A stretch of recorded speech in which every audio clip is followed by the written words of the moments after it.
Bismillahirrahmanirrahim. Assalamualaikum warahmatullahi wabarakatuh. Nama saya Wan Nur Daina Izzah binti Ruslan, nombor matrik I222-06507. Okey, saya memilih buku Penerokaan Roh ke Alam Gaib yang ditulis oleh Amiruddin Fatih. Okey, buku ini mengisahkan tentang definisi roh. Okay, ulama berpendapat bahawa mengetahui hakikat roh adalah tidak mungkin kerana pengetahuan mengenai hakikat roh hanya khusus bagi Allah Subhanahu Wa Taala. Oleh kerana itu, tidak mungkin menetapkan maksud yang menentukan zat dan hakikatnya. Okay, selain itu, ulama juga menyatakan bahawa roh adalah zat yang kecil ataupun halus dan tembus, iaitu transparent. Dia merayap di sekujur tubuh bagaikan air mawar pada bunga mawar atau api dalam arang, di mana Allah SWT telah menetapkan hukum, iaitu kelaziman untuk mewujudkan kehidupan di dalam jasad selama dia ada, dan apabila hilang atau berpisah daripadanya akan hilang pula lah kehidupan itu. Okay, ada dua pendapat daripada Imam Ghazali mengenai roh manusia, iaitu roh merupakan wab yang halus yang dijadikan sempurna dan baik, dan baiknya tabiat manusia, dan dia itulah yang memberi tenaga pada panca indera dan gerak-geri manusia. Ia akan punah bersama mati. Okay, yang kedua, roh adalah latifah Rabbaniyah, iaitu sesuatu yang halus yang datang dari Tuhan, sesuatu yang dihubungkan kepada Allah. Okey, seterusnya, bilakah roh dicipta? Okey, kaum muslimin sependapat bahawa roh adalah hadis. Hadis tu adalah yang dimaksudkan iaitu sesuatu yang berawal dan berakhir. Seperti juga di bahagian-bahagian alam yang lain, di mana dapat dibuktikan dengan dalil-dalil akli bahawa seluruh alam ini hadis. Namun dalam hal ini ulama berselisih apa sebenarnya yang dimaksud dengan hadis di sini. Okey, apakah roh dicipta sebelum atau sesudah jasad? Di segolongan ulama berpendapat bahawa roh dicipta sebelum jasad. Antara lain Imam Muhammad Al-Marwazi dan Ibnu Hazm yang berpendapat bahawa fahaman itu berdasarkan ijma'. Sedangkan yang demikian, iaitu adanya ijma', tidaklah benar seperti akan dikemukakan nanti ketika membicarakan fahaman yang lain. Okey, seterusnya iaitu mengenai roh dan jiwa. Okey, Ibnu Habib berpendapat bahawa roh dan jiwa adalah dua perkara yang berlainan. Okey, roh adalah unsur yang merayap ke seluruh tubuh manusia, sedangkan jiwa iaitu nafs adalah sesuatu yang lain. Jiwa ini mempunyai dua tangan, dua kaki, kepala dan dua mata. Jiwa inilah yang merasa sakit, gembira dan merasa sedih. Ia menjadi seperti mati dalam keadaan tidur, mengembara dan mimpi, sedangkan jasad ketika itu hanya dengan roh saja, tidak merasakan sesuatu sampai jiwa itu kembali kepadanya. Okey, selain itu Ibnu Mindah mengatakan ulama Atsar iaitu seorang ahli hadis berpegang dengan adanya perbezaan di antara keduanya, jiwa dan roh. Jiwa adalah unsur batin seseorang, iaitu hawa nafsu, syahwat dan segala yang merupakan ujian, semua itu terpadu dalam jiwa. Okay, oleh kerana itu, tidak ada musuh yang lebih berbahaya bagi manusia dari jiwanya, iaitu nafsunya sendiri. Ia tidak mendambakan sesuatu selain kehidupan duniawi, sedang roh mengajak ke akhirat dan lebih mengutamakannya. Okey, akhir sekali iaitu mengenai manusia dan roh.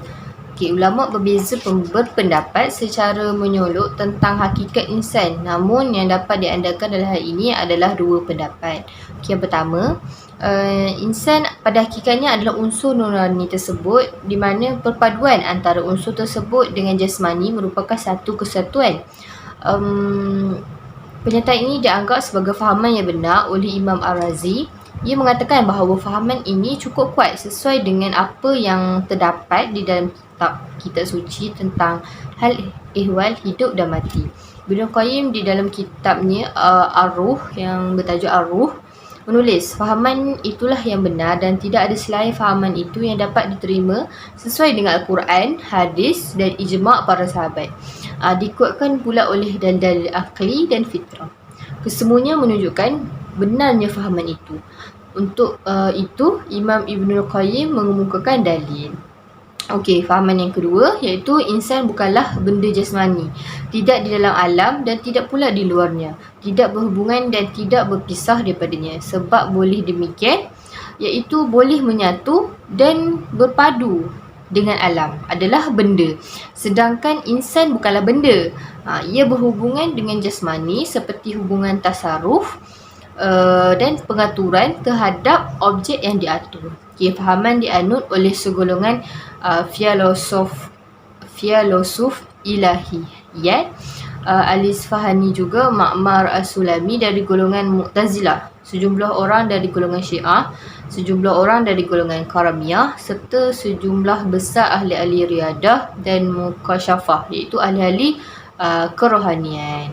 Mengatakan insan adalah jasad yang berbentuk dan kukuh. Ini dimaksud seseorang ketika mengatakan aku, maka hal ini telah dibantah oleh Imam Ar-Razi dengan 17 dalil, baik dari dalil akli maupun nakli, iaitu berdasarkan riwayat.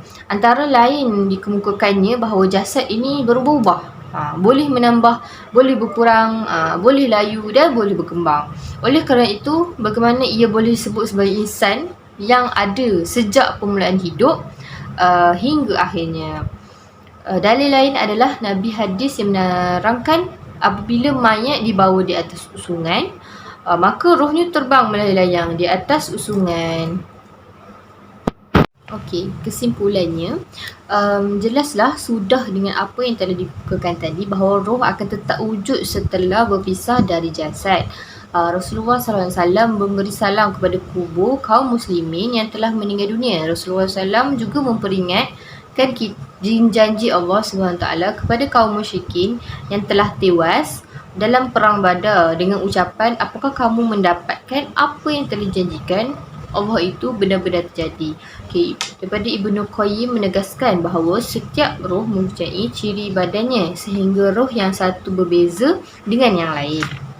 Meskipun demikian, perbezaan itu boleh saja terjadi dengan berbezanya wadah yang menjadi tempat roh itu seperti kandungan burung, hijau dan lain-lain. Roh kadang-kadang berada di syurga atau neraka mengembara di alam Allah SWT. Ini dengan keizinannya. Boleh berhubungan dengan tempat-tempat di mana jasadnya juru bumi. Membalaskan ucapan salam kepada orang-orang memberi salam dan mengenali orang itu.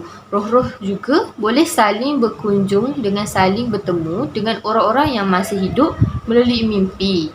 Bahkan kadang-kadang juga dalam keadaan jaga, tidak dalam keadaan mimpi jika roh itu suci. Roh juga boleh memberi petunjuk kepada orang yang masih hidup, iaitu seperti riwayat yang telah dinyatakan di atas tentang perkara-perkara yang tersembunyi, melunasi hutang dan membebaskan hamba sahaya. Semua itu terjadi setelah roh berpisah dari jasad sesudah mati. Perkara-perkara tersebut dibenarkan oleh Alkitab, iaitu Al-Quran, maupun sunnah juga dibenarkan oleh kenyataan hidup, sama ada melalui mimpi maupun di luar mimpi. Sekian, itu sahaja dari saya. Wabillahi taufiq wal hidayah. Wassalamualaikum warahmatullahi wabarakatuh.